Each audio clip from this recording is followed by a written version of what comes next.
Ni siapa dia punya? Tahlil lah. Habis dah tahlil kan? Malah tak buat tahan. Ada lagi ya? Ha? Ada ya? Ha. Habis dah. Tak ada dah, habis dah.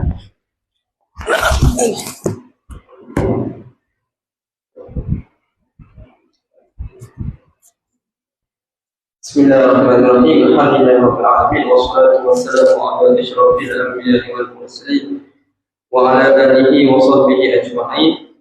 Allahumma shalli ala sayyidina Muhammad wa ala ali sayyidina Muhammad. Subhanaka la ilma lana illa ma 'allamtana innaka antal alimul hakim. Wa la hawla wa la quwwata illa billahil aliyyil azim.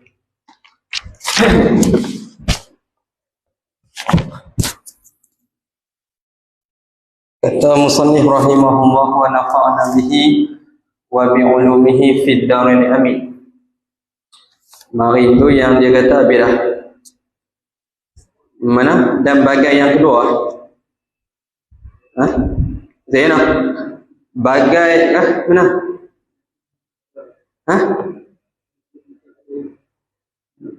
Maka jika ada ia mana? Bawah. Oh, torik yang kedua. Adapun Adapun kata musannif rahimahullah wa nafa'ana bihi wa bi'ulumihi fid darain amin. Adapun jika ada yang menyusukan itu mutahayyirah, baik, maka tiada wajib atasnya atas yang menyusu tu fidyah. Kerana syak tulis itu, kerana syak akan waktu sucinya. Kerana syak akan waktu sucinya. Kerana syak, yakni kerana syak akan waktu sucinya. Tu. Jadi dia sekarang ni dia menyusukan orang. Jadi kalau ikut dia bolehlah buka puasa, kan? Tapi bila nanti dia kena bayar fidyah tak kena, dia kena qada je. Sebab masa dia buka puasa tu yakin tak hari tu dia suci? Tak yakin. Sebab orang mutahayyirah ni kita tak tahu dia suci bila, haid bila. Tu dia panggil mutahayyirah. Ni kita kena menyebab haid pula lah, asing lah tu kan. Sebab perempuan mutahayyirah ni maksudnya dia datang darah haid lebih daripada 15 hari. Lepas tu darah haid dia sama warna, tak ada perbezaan. Jadi kalau ikutnya kita kena pakailah hak bulan lepas. Tapi bila tanya dia tak ingat hak bulan lepas berapa hari. Lepas tu hak bulan lepas mai bila, dia tak ingat. Maka perempuan tu dipanggil apa? Mutahayyirah. Jadi bila bulan puasa, dia kena puasa sebulan. Puasa tak kena puasa, walaupun masa dia puasa tu yang yakin sah puasa dia dengan yakin tu hanya 14 hari sahaja. Dia puasa sebulan. Hak sah dengan yakin hanya 14 hari. Hak lagi 16 tu dia puasa juga tapi tak yakin sah. Sebab apa kita letak 14? Kerana sebanyak-banyak haid adalah 15. Kenapa tak letak 15? Sebab kemungkinan darah haid dia bulan tu mai 15 hari, berhentinya waktu siang. Jadi kalau berhenti waktu siang, hari 15 tu sah tak puasa? Berhenti pula. Betul lah, berhenti waktu siang. Kalau berhenti pukul 10 pagi, sah tak puasa di hari tu? Tak sah lah, sebab darah haid sudah berhenti waktu siang. Contoh orang perempuan darah haid dia berhenti 8 hari tu berhenti 3 petang. Hari tu kalau nak puasa pun memang tak sah dah, sebab darah haid main dalam sebahagian hari. Sebab itu bila dia puasa sebulan, perempuan mutahayyirah ni yang sah puasa dia hanyalah 14 hari. Kenapa tak letak 15 tuan? Sebab kemungkinan hari 15 tu darah dia berhenti pukul 3 petang. Jadi hari 15 tu sah tak puasa? Tak sah. Sebab itu yang sahnya hanya 14 hari. Maka dia hutang lagi berapa hari tu? Kalau puasa bulan tu tahun tu 29 hari, dia hutang lagi 15 hari lagi. Kalau bulan tu 30 hari, maka dia puasa, dia hutang lagi berapa hari? 15. Maka dia kena puasa sebulan lagi pula. Dia kena puasa 2 2 bulan. Tu tak apalah, kena mengaji asing. Syazwan dia mengaji dah dulu. Kan? Lebih kurang lah begitu. Jadi sekarang ni dia mutahayyirah. Jadi bila dia mutahayyirah, kita tak yakin tu hak mana haid dia, hak mana suci dia. Jadi dia buka puasa sebab bagi nyusukan anak dia. Maka nanti bila habis bulan puasa, dia hanya perlu qada, fidyah tak kena. Faham? Bisa mengaji mutahayyirah kan? Tak kisah. Nanti kita baca lain tu. Sebab haid dalam kitab ni pun ada. Saya Sazwan dia mengaji dah tu. Baik.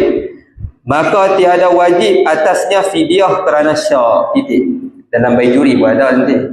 Itu pun jika berbuka ia seorang 16 hari ataupun kurang. Maksudnya kalau dia buka puasa 16 hari ataupun kurang daripada 16. Maksudnya dia kena bayar qada saja, fidyah tak kena. Maka jika berbuka ia seorang lebih daripada 16, wajiblah atas seorang tadi, perempuan tadi itulah, fidyah daripada puasa. Sebab dia pergi buka puasa selama 30 hari. Maka hak 16 hari tu dia tak kena fidyah, dia hanya qada. Hak lagi 14 hari tu dia kena apa? Hak lagi 14 hari tu dia kena fidyah pun kena, qada pun ke. Sebab apa? Sebab sebanyak-banyak haid kalau nak jadi pun 15 hari saja. Jadi hak baki tu kok mana pun mesti suci. Faham tak? Tu yang lagi 14 hari tu dia kena bayar fidyah dan juga kena qada. Faham kan? Gitu. Habis. Bermula tu kalau dia tak puasa 30 hari lah ataupun tak puasa 19 hari. Maka 16 hari qada saja, fidyah tak kena. Hak lagi 3 hari fidyah pun kena, qada pun kena. Gitu. Bermula berbuka bagi yang bunting dan yang menyusukan itu harus, tetapi wajib berbuka. Maksudnya dia nak sebut sini, kita berbuka puasa bagi yang bunting tu, hukum dia harus saja. Hukum dia harus. Baik. Tetapi wajib berbuka jika takut keduanya, yang bunting dan yang menyusu tu, atas kebinasaan kanak-kanak. Kalau takut bahaya kanak-kanak, maka waktu tu wajib berbuka puasa. Tetapi tempat wajib berbuka pada yang menyusukan dengan mengambil upah atau dengan kerana Allah Ta'ala, jika tiada diperoleh perempuan yang lain yang menyusukan. Tempat wajib buka tu kalau contoh tak ada dah orang lain yang nak menyusukan, dia seorang saja, masa tu wajiblah buka. Tapi kalau ada lagi orang lain yang boleh menyusukan anak dia tu, maka hukum berbuka puasa bagi yang menyusukan tu wajib ke harus? Harus. Nak berbuka puasa boleh tak? Boleh, tak ada masalah. Cuma harus, sebab takut mudarat anak kan. Kalau takut mudarat anak, kalau tak takut tak boleh lah. Gitu maksud dia. Baik. Dan tiada berbilang fidyah sebab berbilang kanak-kanak yang disusukan. Dia susukan 3 orang kanak-kanak. Baby, dia susukan anak orang 3 orang. Contoh. Ataupun anak dia kembar contoh. Dia menyusu 2 orang kembar. Anak dia 2 orang. Maka dia kena fidyah tu kena apa? Kena secupak sajalah sehari. Tak ada kena 2 cupak. Sebab 2 orang, faham tak? Secupak. Titik. Bersalahan dengan akikah. Kalau akikah dapat anak kembar, nak buat berapa ekor? Kalau anak perempuan 2 orang kembar, maka berapa ekor? Ekor dia. Satu kepala 2 ekor. Kalau 2 kepala 4 ekor lah. Akikah tak sama dengan ni. Akikah ikut kepala, faham tak? Kalau menyusu ikut kepala ke ikut seorang saja? Seorang. Kalau dapat anak kembar, kalau anak lelaki sunat buat akikah bukan seekor, 2 sebab 2 orang. Kalau dapat anak perempuan, sunat buat akikah, kalau satu kepala 2 ekor. Kalau kata 2 kepala, 4 ekor. Titik. Dan jika ada yang bunting dan yang menyusukan itu sakit, atau ada keduanya, yang bunting dan yang menyusukan itu musafir. Dia bunting sakit, menyusu sakit, hamil lah bunting tu. Maka berbuka keduanya, yang bunting dan yang menyusukan itu, dengan niat tarfus kerana sakit atau safar. Tiada kerana takut akan mudarat kanak-kanak, atau dengan niat tarfus, atau pada dengan tadi. Kerana keduanya tengok depan, yakni kerana sakit atau safar, dan tu serta kerana takut akan mudarat kanak-kanak. Tu. Apa dah masalah? Dua masalah dah. Atau tiada di kosadnya. Ataf pada kata dengan tadi. Berbuka tu tiada di kosadnya yang bunting dan yang menyusukan itu akan suatu daripada keduanya yang sakit ataupun satu daripada keduanya yang mana? Yang tu tulisan sakit atau safar dan mudarat. Sakit atau safar dan mudarat kanak-kanak. Tulis bayang. Sakit atau safar dan mudarat kanak-kanak. Sakit atau safar dan mudarat kanak-kanak. Tu. Okey, saya baca dulu sekali tuan. Baik. Jawablah 3 masalah tu kali Maka tiadalah wajib fidyah di atas keduanya. Nya tu kembali yang bunting dan yang menyusukan tu. Macam ni. Boleh domain lah. Tulis domain. Yang menyusu dan yang bunting. Gitu. Okey, macam ni. Sekarang ni dia menyusu ataupun dia bunting. Dia hamil. Bila dia mengandung ataupun dia menyusu ni, dia musafir. Ataupun dia sakit. Dia bukan puasa. Dia buka puasa bukan sebab takut kanak-kanak tu. Dia buka puasa sebab musafir. Ataupun dia niat dua-dua. Aku buka puasa sebab sakit ataupun aku buka puasa sebab takut kanak-kanak. Dalam masa yang sama aku niat juga. Macam ni. Dia buka puasa sebab musafir serta takut mudarat kanak-kanak. Dia buka puasa sebab sakit serta takut mudarat kanak-kanak. Dia gabung dua-dua. Faham tak? Ataupun dia tak kosat apa-apa. Kosat musafir pun tak, kosat mudarat kanak-kanak pun tak. 3 masalah ni Ali hanya perlu apa? Paling perlu qada. Fidyah kena tak fidyah? Tak kena. Nampak? Kebetulan dia mengandung. Lepas tu nak balik kampung, nak buka puasa di Johor contoh. Maka dia pun buka puasa. Suami dia tanya, buka puasa sebab apa? Saya buka puasa bukan sebab anak. Saya buka puasa sebab musafir. Maka nanti habis bulan puasa dia hanya perlu qada. Fidyah tak kena. Faham kan? Itu ada. Bagus kita ni titik. Bersalahan jika berbuka keduanya yang bunting dan yang menyusukan tu. Boleh. Bersalahan jika berbuka keduanya yang bunting dan yang menyusukan tu. Dengan niat tarahus kerana takut akan mudarat kanak-kanak jua, tiada kerana sakit atau safar. Ni takut mudarat baby ya. Wajiblah fidyah di atas keduanya yang bunting dan yang menyusukan tu seperti yang telah terdahulu kenyataannya yang kena. Maka keluar dengan kata takut kanak-kanak barang yang jikalau berbuka yang bunting dan yang menyusukan kerana takut atas mudarat diri keduanya. Diri keduanya je yang bunting dan yang kanak-kanak. Yang bunting dan yang menyusu. Dan jikalau serta takut akan mudarat kanak-kanak sekalipun, maka tiadalah wajib fidyah di atas keduanya yang bunting dan yang menyusukan tu. Maka iaitu yang bunting dan yang menyusukan tu seperti sakit yang diharap sembuhnya yang sakit. Tulis domel yang sakit. Habis tu. Tulis Pergi dah tulis Nanti balik payah tanya, kitab mengaji lah. Tengok kosong ngaji ke tak? Boleh? Habis itu. Jadi maksudnya macam tu. Selesai. Habis itu. Faham tak? Faham tak? Maksudnya macam ni. Kalau dia buka puasa sebab takut mudarat kanak-kanak, maka dia kena fidyah dan juga kena qada. Kalau takut mudarat diri dia, kena qada saja. Kalau takut dua-dua, takut mudarat saya dan juga takut mudarat baby, maka masa tu kena qada saja. Fidyah tak ke? Semua ada berapa masalah? Ada 3. 1 wajib qada, wajib fidyah. Wajib qada, wajib fidyah ni bila dia kalau takut mudarat anak saja. Semata-mata anak saja. Yang tu fidyah kena, qada pun kena. Dia boleh kias masalah ni macam bomba rumah terbakar. Dia bulan puasa dia kena bertugas kan, kena pergi padam api. Jadi masa tu dia padam api tu tiba-tiba tak larat badan ketak, nak kena buka puasa. Tanya dia, buka puasa sebab apa? Buka puasa sebab takut mudarat diri ya. Takut mudarat saya ni bahaya lah ni. Masa tu wajib qada ke wajib fidyah? Qada sebab takut mudarat diri dia. Tapi kalau dia kata saya kalau terbakar lah ni, saya buat macam ni. Dia orang lemah, dia kena selamatkan orang lemas. Jadi dia pun terjun lah, dia terjun, maka tiba-tiba puasa dia batal sebab air masuk dan sebagainya kan. Jadi dia buka puasa lah.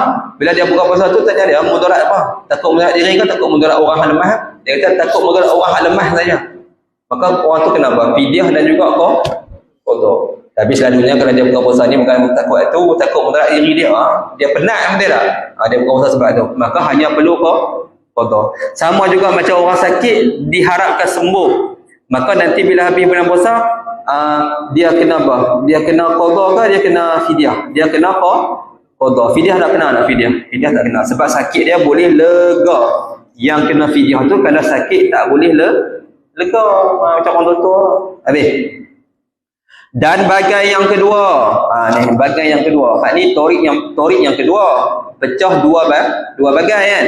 Maka bagai yang kedua, aneka yang kedua, kategori yang kedua, bagai tu kita boleh kata kategori lah. Bahasa lama macam tu. Wajib fidyah serta qada barang siapa yang berbuka. Ni ada dah. Dah kata dah. Kerana melepaskan adamiyin maksumin, anak Adam yang maksum. Anak Adam yang maksum ni maksudnya nyawa dia dihormati, bukan maksud tak buat dosa, bukan maksud itu. Atau haiwan yang muhtaram. Maksud tu tulis lah, maksudnya nyawanya dihormati, macam orang Islam lah gitu. Kalau orang tu tidak maksum, tak dihormati nyawa dia, macam orang murtad, tak menyelamatkan dia pun tak apa, sebab dia murtad, memang dia hukum kena bunuh, faham tak? Tu. Baik. Atau haiwan yang muhtaram. Haiwan yang muhtaram ni lembu, kambing, kerbau. Tu dia panggil haiwan yang muhtaram, haiwan yang dihormati. Tu. Tak boleh kita duk pi pukul dia, tak ketahuan bunuh dia, tak ketahuan mana boleh. Sembelih tak apalah. Yang hampirkan binasa dirinya nya adami dengan haiwan tadi, atau anggotanya nya adami ataupun haiwan tadi, atau manfaat anggotanya nya adami dan juga haiwan tadi. Nombor-nombor ya. Jangan tulis semua nombor ya. Senang. Sebab lemas atau soil. Soil ni benda yang menerkam. Tu dipanggil soil. Kalau muji fiqh dia ada bab afsial. Tu. Bukan sial, afsial dengan bab sial. Bab terkaman. Tu. Sebab lemas ataupun soil, orang nak main bunuh dia. Atau lainnya, nya lemas dan juga soil. Yang tiada dapat ia mana? Ia barang siapa tadi melepaskan dia tu adami dengan haiwan tadi. Melepaskan dia adami dengan haiwan, ada jatuh. Melainkan ada jatuh. Kita tu saya baca lagi, tak baca lagi ya. Bab tu baca dah sikit. Ada melainkan. Ada. Melainkan, tambah melainkan. Melainkan dengan berbuka. Melainkan dengan berbuka. Dan tu padahal tiada ia barang siapa itu perempuan yang mutahayyirah. Dia bukan bomba hak perempuan lah. Kalau bomba hak perempuan dia mutahayyirah, dia hanya perlu apa? Perlu qada. Fidyah tak fidyah? Fidyah tak kena. Baik. Dan tu padahal tiada ada ia barang siapa tadi sakit atau musafir, sama ada adami yang dilepaskan itu anak Adam tu merdeka atau sahaya, dan sama ada sahaya itu milik baginya bagi barang siapa atau bagi lainnya nya barang siapa. Maksudnya apa sini? Maksudnya kalau dia nak menyelamatkan manusia yang lemas ataupun lembu yang lemah, maka bila dia nak selamatkan tu, dia pun berbuka puasa lah. Dia berbuka puasa sebab takut mudarat lembu tu, takut mudarat anak Adam tu. Maka nanti bila habis bulan puasa, dia kena qada dan juga dia kena bayar fidyah. Gitu. Sebab takut mudarat kawan tu, bukan takut mudarat diri dia. Faham? Gitu. Dan demikian lagi haiwan yang muhtaram yang lain daripada adami, sama ada ia haiwan tadi bagi barang siapa, haiwan tu milik kita, atau bagi lainnya nya barang siapa, ataupun haiwan tu bukan milik kita, kita nak selamatkan lembu orang lemah, kita pun buka puasa, nak hujan lah, bagi lainnya kan. Maksudnya masa tu kita kena apa? Kena bayar fidyah dan juga qada. Titik. Maka keluar dengan kata haiwan, iaitu melepaskan harta yang tiada baginya nya harta roh, maka tiada wajib fidyah atas barang siapa jika ada harta itu milik barang siapa, milik barang siapa. Tu habis tu. Satu lagi, dia nak menyelamatkan apa? Dompet dia jatuh dalam sungai. Dia pun terjun, buka puasa lah. Nak batal lah puasa dia, air masuk. Maka pada ketika tu, dia kena apa? Dia takut mudarat apa? Takut mudarat barang dompet dia tu, takut hilang kan? Bukan takut mudarat diri dia. Nanti bila habis bulan puasa, kena apa? Kena qada dan juga kena fidyah. Habis. Tapi dengan syarat, barang apa? Barang tu milik dia. Faham? Barang tu milik dia. Maka dia kena qada dan juga kena fidyah apa? Minta maaf. Dia tak kena fidyah, hanya perlu qada. Sebab benda tu benda yang tak ada apa? Tak ada roh ni panggil. Nah, ingatlah sekali lagi. Dompet dia jatuh dalam sungai, dia pun terjun. Bila terjun, air masuk ke rongga dia. Maka dia mangkit tu puasa dia batal. Tapi nanti hanya perlu qada, fidyah tak kena. Kerana dia menyelamatkan benda yang tak ada roh. Dompet mana ada roh, nyawa tak ada kan. Dalam masa sama benda tu milik siapa? Milik dia. Tapi kalau dompet orang, dia terjun, air masuk dalam singa, batal puasa dia. Dia takut mudarat atas benda tak ada roh. Tapi benda tu bukan milik dia, milik orang lain. Qada pun kena, fidyah pun kena. Kalau barang tu milik orang lain. Faham? Banyak orang masalah. Adapun jika ada yang melepaskan tu, menyelamatkan itu perempuan yang mutahayyirah, atau ada ia yang melepaskan itu sakit atau musafir, maka berlaku pada sekalian mereka itu perempuan sakit musafir tu. Di sini di bab inilah segala tafsil mereka itu domain yang sama yang telah tersebut pada yang menyusukan dan yang bunting. Tulis tu, iaitu muka surat 153. Iaitu muka surat 153. Tak ucap ke sound? Iaitu muka surat 153. Iaitu muka surat 153. Lagu tu. Habis itu. Itu kaedah dia. Baik. Maksudnya apa ni? Maksudnya kalau dia buka puasa, dia menyelamatkan orang lemah, tapi dia buka puasa dalam keadaan dia sedang musafir. Orang tanya dia, "Hang puasa sebab apa ni?" "Aku musafir, kebetulan orang lemah aku selamatkan dia." Maka orang tu dia kena bayar apa? Fidyah ke qada? Qada, fidyah tak kena. Sebab dia buka puasa bukan sebab orang tu, dia buka puasa sebab apa? Alif sebab musafir. Tapi kalau sakit tu macam tak menasabah dah pula, dia tengah sakit pergi selamatkan orang lemah. Tapi kalau jadi kes tu, maksudnya dia hanya perlu qada, fidyah tak kena. Okey, habis. Habis. Selesai tu. Dan torik yang ketiga. Torik yang ketiga dia semua ada berapa torik? Ada tiga nah. Torik pertama pecah dua, torik kedua pun pecah dua, torik yang ketiga, tengok torik yang ketiga. Dan torik yang ketiga pecah berapa? 2 ke 1? Mentakhirkan qada. 1 ke 2? 1. Maksudnya bab fidyah ni ada 3 jalan. Jalan kategori A pecah 2, kategori B pecah 2, kategori C pecah 1. Itu fidyah tu ya. 5 tu je Alif lah. 5 kategori lah. 5 bahagian lah kita kata. Tu. Ni tengok. Ni satu lah. Torik yang ketiga. Hal ni duk banyak jadi kat masyarakat kita ni. Mentakhirkan qada. Nampak? Dia boleh qada tapi tak qada. Contohlah tahun lepas dia ada Ramadan tahun lepas dia tinggal puasa 5 hari. Masuk Ramadan tahun ni pun tak puasa 5 hari tu. Maka dia mentakhirkan nak qada tu. Mentakhirkanlah. Sepatutnya waktu yang ada tahun lepas tu selama 11 bulan tu kenapa hang tak qada? Faham tak? Ada waktu qada tiba-tiba tak qada. Masuk Ramadan tahun ni pun hak 5 hari hak tahun lepas tak qada. Maka dia tu sat lagi dia kena bayar fidyah dia kena berganda. Pandangan muktamad kena ganda. Ni ganda tengok. Maka wajib fidyah bagi tiap-tiap sehari 1 mud barang siapa yang mentakhirkan qada Ramadan hingga masuk Ramadan yang lain dengan tiada uzur. Nampak tu alif tu. Dengan tiada uzur. Kalau dia tak qada 5 hari tu sebab dia uzur, sakit 11 bulan tu, tak boleh qada. Dia nak kena orang ganda tak dia punya fidyah tu. Tak kena sebab dia tak ada waktu. Ada apa macam ni? Contoh Ramadan tahun ni dia tinggal puasa 5 hari.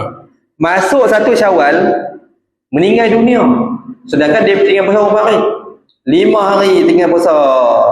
Maka bila dia tinggal puasa 5 hari, sengaja lah ni. Kan? Ataupun tanpa apa, ataupun ada uzur ke apa-apa, tinggal puasa. Masuk 1 Syawal, tiba-tiba meninggal. Dia dapat tak waktu 5 hari untuk qada tu? Tak dapat. Dia nak kena bayar tak fidyah 5 hari tu? Tak bayar. Sebab memang tak ada waktu. Tak ada waktu. Faham tak? Hal kena bayar tu ni, ada waktu tapi tak apa, tak qada. Tu yang kena bayar fidyah ganda tu. Nah, tu. Seperti dapat akan seorang mengqada dia puasa dalam tahun itu, dia boleh qada. Sebab sunyi ia seorang daripada sakit dan juga safar. Sekira-kira kalau safar dikira uzur juga kan, sebab musafir. Sekira-kira ada masa meluluskan mengerjakan qada, kerana hadis yang dhaif menguatkan akan hadis tadi, fatwa 6 orang daripada segala sahabat Rasulullah sallallahu alaihi wasallam. Dan lagi itu ataf pada kata kerana. Dan lagi kerana derhaka ia barang siapa dengan haram menyahaja mentakhirkan dia puasa Ramadan pada ketika itu ketika ada waktu qada. Pada ketika itu tulis ada masa meluluskan mengerjakan qada. Itu sengaja tak buat, maka ada hadis dhaif. Walaupun dhaif, ada fatwa sahabat kata dia kena bayar juga fidyah. Kena bayar juga fidyah. Kena bayar fidyah. Bukan semata-mata qada saja, fidyah pun kena. Kalau sebelum masuk Ramadan tahun ni dia qada dah puasa, kena bayar tak fidyah? Tak kena, sebab dia qada sebelum masuk Ramadan, tapi dah masuk Ramadan tak bayar 5 hari yang itu tu. Nanti qada pun kena, fidyah pun kena. Qada tu tak kena lah. Lagi setengah orang dia kata fidyah ada, qada tak kena. Qada kena. Tapi qada dia tak berganda lah. Qada 5 hari tu lah, walaupun tinggal 10 tahun pun, tapi fidyah berganda. Habis. Mazhab Syafi'i gitu, mazhab Imam Syafi'i. Pada dengan muktamad gitu. Adapun jika ditakhirkannya seorang dia akan qada dengan uzur. Ada uzur ni. Seperti bahawa berkekalan ia seorang sakit. Dia kata saya bukan tak mau qada tapi saya sakit sepanjang 11 bulan tu. Masuk Ramadan tahun ni pun tak boleh qada jugalah hak lama tu. Maka hak tu tak apalah. Atau musafir, atau pada sakit, atau bunting, atau menyusukan, atau lagi. Daripada Ramadan itu hingga masuk Ramadan tahun yang lain. Nampak? Atau ditakhirkan dia, atau pada ditakhirkannya tu. Ambil adapun jika ditakhirkannya seorang dia akan qada kerana jahil akan haram takhir, atau kerana lupa, atau pada kerana jahil. Dia lupa bila dia ada puasa 5 hari, lupa masuk Ramadan baru ingat. Atau digagahi orang, atau pada kerana jahil, atau digagahi orang akan seorang. Orang paksa dia jangan puasa. Maka semua masalah ni jawab. Maka tiadalah wajib atas seorang fidyah, sebab takhir itu selama ada lagi kekal uzurnya seorang, tak kena fidyah. Sebab apa tak kena? Dan jikalau berkekalan ia uzur itu beberapa tahun sekalipun, kerana mentakhirkan puasa itu harus pada ada sebab uzur, pada ada yang ni puasa tunai. Jadi puasa tunai kalau kita takhirkan tak puasa sebab uzur tak ada masalah. Maka mentakhirkan dia puasa pada qada sebab uzur terlebih utama, harus takhir. Nampak tak? Kalau masalah puasa tunai pun kita boleh tak puasa sebab ada mudarat, maka apatah lagi kalau puasa qada sebab ada mudarat lagi boleh lah. Faham tak? Jadi yang ni dia hanya perlu qada. Fidyah kena tak fidyah? Fidyah tak kena. Okey, habis selesai tu. Dan berbilanglah mutakhir itu sebab berbilang tahun umpamanya. Jika ditakhirkannya seorang qada puasa sehari hingga 4 tahun. Nampak tak? Dia tinggal puasa tahun 2020. Dia tinggal puasa 2020 sampai 2024 dia tak bayar. Dia tinggal puasa berapa hari? Sehari. Maka wajib atas seorang 4 cupak je kan. Kena bayar berapa cupak? 4 cupak. Tu. Macam tu. Kalau dia tinggal puasa sampai 2030, pas 1 hari dia tinggal tu kena bayar berapa cupak? Dia tinggal 2020, dia tinggal sampai 2030, dia kena bayar berapa cupak? 10 lah. Lebih kurang 10. No? 10. 10 tu 10. Betul? 10 tu daripada 2020. 10 tu daripada 2020. 10 cupak nak bayar. Jenuh. Kalau dia tinggal 10 10 hari, berapa cupak kena bayar? 100 cupak kena bayar. Hak untuk 2020 tu. Hak untuk 2020, no? Berlambak lah kena bayar. Habis. Selesai.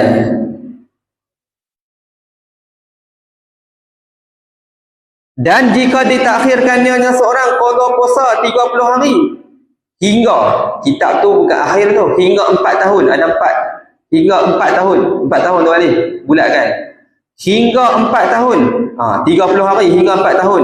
Wajiblah atas seorang 120 mud. 120 mud 120 cupak. Sebab berapa tahun? 4 tahun. Dia tinggal 30 hari, 30 kali 4, 120. Inilah hukumnya, hukum fidyah. Jika ada ia seorang hidup, dan jika ada ia seorang mati, maka jika tiada dipuasakan oleh kerabatnya, oleh kerabat si mati, daripada si mati, dia pun tak tolong puasa kat dia, hendaklah dengan maksud wajiblah dikeluarkan daripada tarikahnya, pusakanya si mati, bagi tiap-tiap sehari 2 mud. Kena bayar 2 mud. Dekat 2 mud apa dia? 1 mud kerana puasa yang luput dan ada jatuh, dan 1 mud kerana takhir. Kena, maksudnya kena bayar 1 hari tu kena bayar 2 tu untuk puasa hak dia tinggal tu, dan 1 lagi hak dia tangguh tu, hak ganda tu lah maksudnya. Faham tak? Mewakili ya. Kalau sehari jadi, kalau 2 tahun jadi 2 hari lah. Jadi 2 cupak lah. Kena bayar 2 cupak. Baik. Itu maksud dia. Maka jika ditakhirkan qada sehari hingga 4 tahun umpamanya. Tu dia. Dia tinggal qada sehari hingga 4 tahun umpamanya. Hendaklah dengan maksud wajiblah dikeluarkan daripada tarikahnya. Tarikah si mati. Pusaka dia tu 5 mud. Kena bayar 5 mud. Sebab apa yang kena bayar 5 tu? Dia tinggal puasa sehari sehingga 4 tahun. Jadi hak 4 tu, tu ingat tu, hak 4 tu hak dia tangguh. Jadi 4 cupak. Hak 1 lagi bagi jadi 5 tu, tambah lagi 1. Hak 1 tu mana? Hak puasa sehari hak dia tinggal. Faham tak? Faham ni? Faham kan? Dia tinggal 4 tahun sehari. 2020 dia tinggal. Maka dia tak bayar sampai 2024. Maka cupak dia tu sudah jadi orang cupak. Jadi 4. Lepas tu tambah lagi 1 tu yang hak sehari tu. Hak sehari hak dia tak apa, tak puasa. Faham kan? Gitu. Habis. Tu. Naya ni jadi banyak. Dan jika ditakhirkannya seorang qada puasa 30 hari. 30 hari hingga 4 tahun tak puasa langsung ni, kacau ni. Maka hendaklah dikeluarkan daripada tarikahnya, tarikah si mati 150 mud. 120 untuk hak 4 tahun tu, hak lagi 30 tu untuk 30 hari hak dia tak apa, tak puasa. Baik. Demikianlah dikiaskan atas yang lain daripada itu. Habis. Faham tak ni? Faham betul. Kalau nak kemas lagi, tu buat misal lagi. Contoh kita buat misal, dia tinggal 7 hari. 2020 dia tinggal. Sampailah masuk Ramadan tahun ni. Tahun ni ke ataupun 4 tahun lah dia tinggal. 2020 tak puasa 7 hari, 2021 7 hari, 2022 7 hari, 2023 7 hari, 2024 dia taubat, dia puasa dah. Contoh kan. 2020 tak puasa, 1, 2, 23, berapa tahun? 4 hari. Kalau 2024 ni pun dia tak puasa juga, jadi berapa tahun? 5 tahun. Maka masuk Ramadan tahun ni tak bayar juga hak 2020. Maka gandaan puasa dia jadi berapa? 7 kali 4, 28 cupak. 28 cupak campur lagi 7 hari. 7 hari hak tak puasa tu. Jadi berapa semua? Berapa? 35? Betul? 35 cupak. Dia kena bayar 35 cupak. Siapa semua tak bayar? Gitu. Itu kaedah dia. Habis.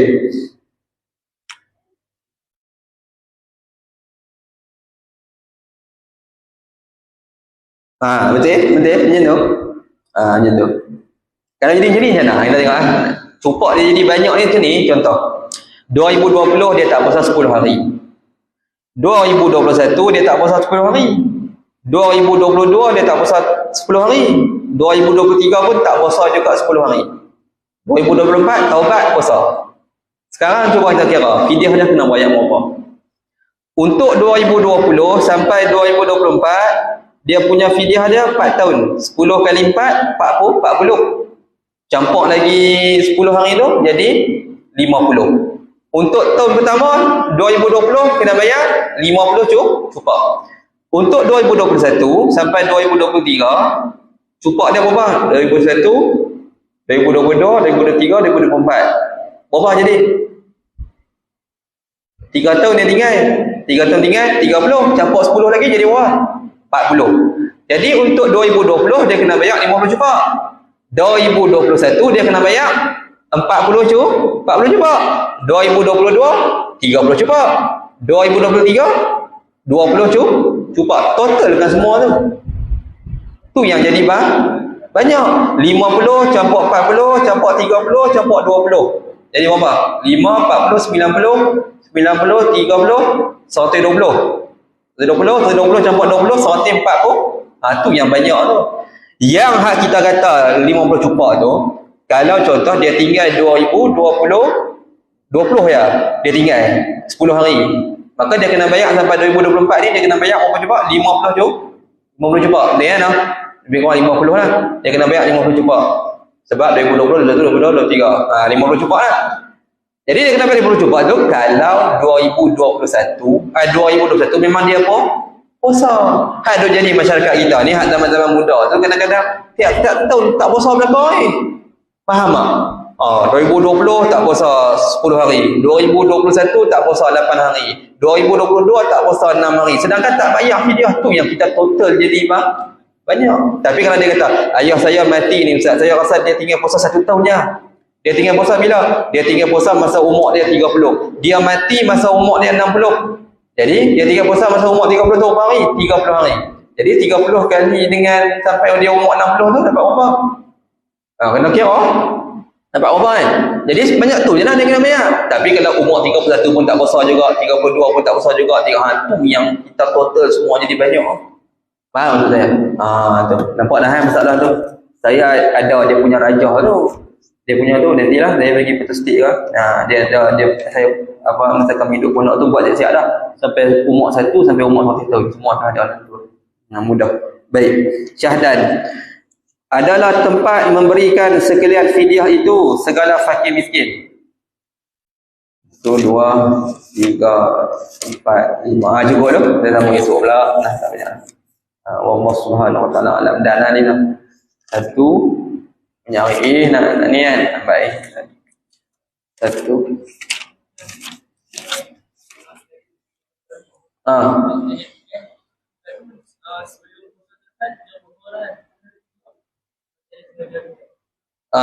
Dia tak kena ambil dia kotor je lah.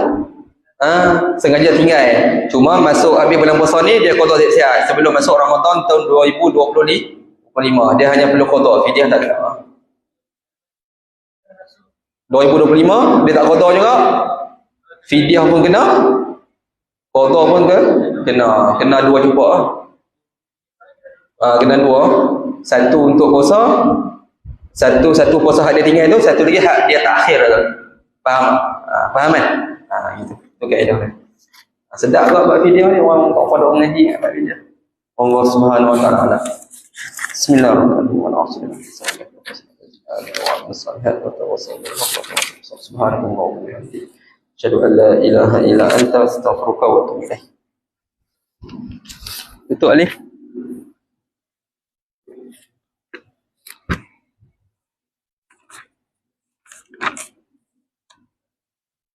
Nanti bayar RM40 kitab tu lah.